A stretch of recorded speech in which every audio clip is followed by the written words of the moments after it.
एक आदमी ने एक बहुत ही खूबसूरत लड़की से शादी की। शादी के बाद दोनों की जिंदगी बहुत प्यार से गुजर रही थी। वह उसे बहुत चाहता था और उसकी खूबसूरती की हमेशा तारीफ किया करता था। लेकिन कुछ महीनों के बाद लड़की चर्मरोग स्किन डिजीज से ग्रसित हो गई और धीरे धीरे उसकी खूबसूरती जाने लगी। खुद को इस तरह देख उसके मन में डर समाने लगा कि यदि वह बदसूरत हो गई तो उसका पति उससे नफरत करने लगेगा और वह उसकी नफरत बर्दाश्त नहीं कर पाएगी। इस बीच एक दिन पति को किसी काम से शहर से बाहर जाना पड़ा। काम खत्म कर जब वह घर वापस लौट रहा था, उसका एक्सीडेंट हो गया।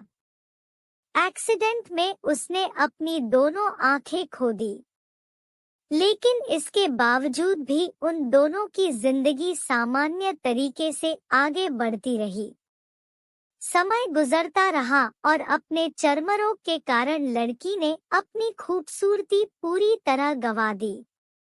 वह बदसूरत हो गई, लेकिन अंधे पति को इस बारे में कुछ भी पता नहीं था।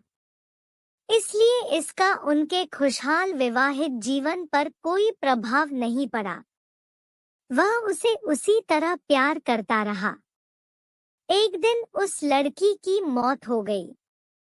पति अब अकेला हो गया था। वह बहुत दुखी था। वह उस शहर को छोड़कर जाना चाहता था। उसने अंतिम संस्कार की सारी क्रियाविधि पूर्ण की और शहर छोड़कर जाने लगा।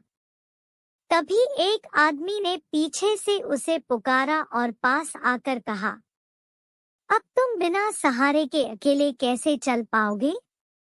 इतने साल तो तुम्हारी पत्नी तुम्हारी मदद किया करती थी।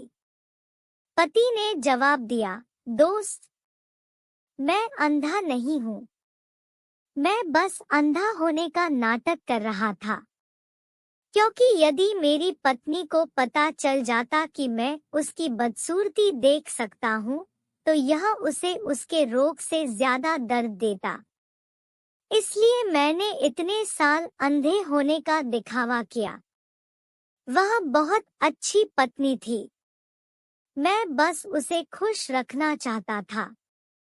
खुश रहने के लिए हमें भी एक दूसरे की कमियों के प्रति आंखें बंद कर लेनी चाहिए और उन कमियों को नजरअंदाज कर देना चाहिए। अगर आपको हमारी कहानी पसंद आई तो लाइक सब्सक्राइब जरूर करें।